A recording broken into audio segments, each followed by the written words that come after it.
Hi Trending Topics community. US-Bulgarian startup Leanplum is one of the fastest growing companies in Silicon Valley. Founded in 2012, the company has developed a mobile marketing platform that helps brands leverage on real-time data analytics on customer behavior. Today, Leanplum is celebrating the doubling of its second headquarters and main R&D office in Sofia. Clients like Tinder and NBC. Investments of almost $100 million. It definitely sounds like a success story. But it was not in the very beginning. We decided to drop by today and ask them how it all started with 2 engineers and before all the glory. What made you look at Bulgaria as a potential other location in the first place?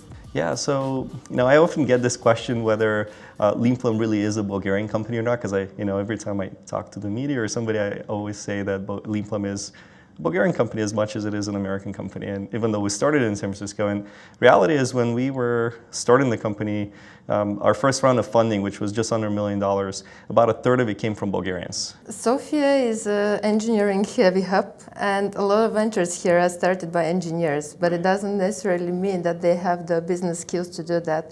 And that was your case back then in 2012. How did 2 engineers started a viable business, and what were the most important lessons you needed to learn, and have you ever had mentors along the way? Oh, absolutely. Yeah.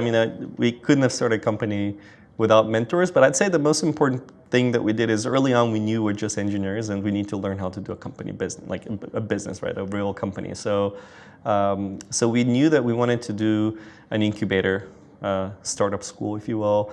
One of my biggest fears when we started Leanplum was that we're going to start building a company and we're going to build a product and then we're going to announce it and nobody's going to use it, right? And that was really my biggest fear. And in reality, what I realized later is that if you actually talk to customers and you ask them what their biggest problems are, and then you build a product for those problems, by definition, you're going to have people who want it, right? And so that was really kind of the mind shift that I had to, that I experienced in Techstars.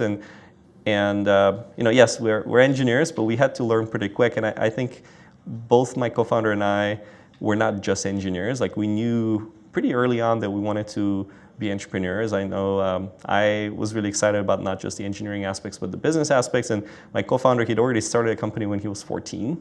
And so, he was very interested in that kind of stuff. So I'd say we had the background, but we didn't necessarily have the skills, and we acquired the skills pretty much rapidly within 3 months time frame at Techstars.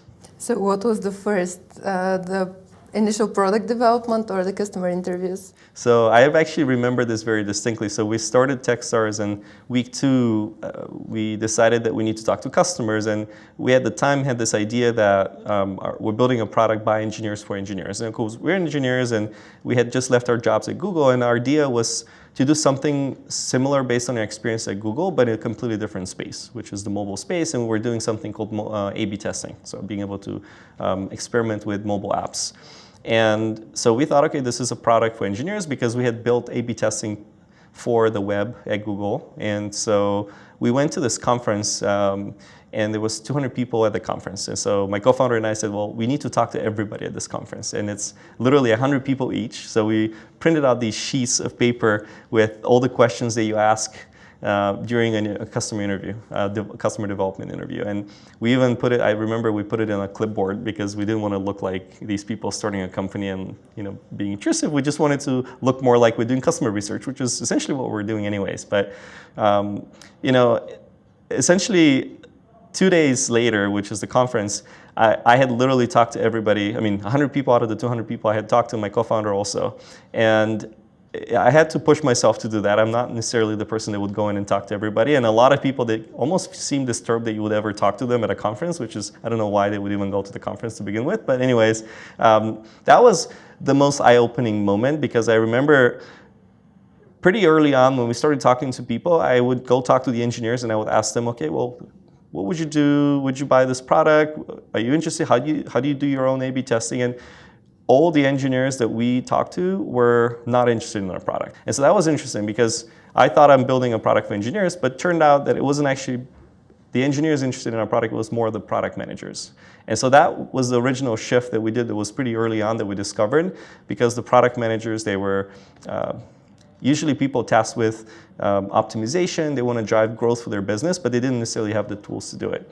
But anyways, I didn't really necessarily know that ahead of time. So just talking to people and being able to understand what their day-to-day job is, how they spend their day, what they're measured on, and what their main blockers or pain points are in the, on the day-to-day basis, that was extremely valuable. So we learned literally, I mean, we pivoted the whole company just in those 2 days by knowing and realizing that we weren't targeting the right customer. And so that was just one of those early days, and we've done a lot more of that, but I'd say this was probably one of the most kind of eye-opening experiences I had, just starting as an entrepreneur.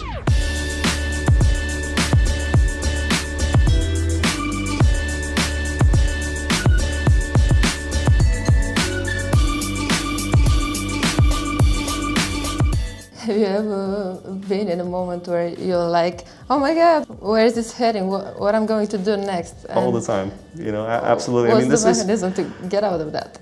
It's been ongoing since the very beginning, and the funny thing is, most people when they join Leanplum, you know, now or in the last year or two, it's sometimes you don't necessarily feel the same amplitude of the highs and the lows of the early days of the company, but they're still there and I still experience them.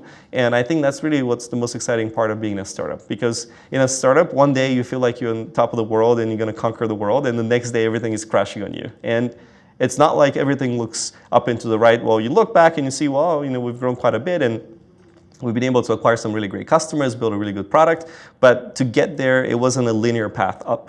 It was more of an up and down, and you know, this constant fluctuation is what I experienced, and I feel like this is really the experience of every entrepreneur, and I've had this since day one. I remember when we were raising our first round of funding, I actually couldn't raise the money, and you know, I kept trying, and I was doing it in late November. And I later learned that people just don't want to invest in late November because they're already starting to think about their vacation, and I didn't know that, and so I was just thinking maybe our idea is bad, and maybe people don't like me, or you know, just all the things that I was just anxious about. And I remember as soon as January 1st came, all these emails I had just sent started coming back with people wanting to invest.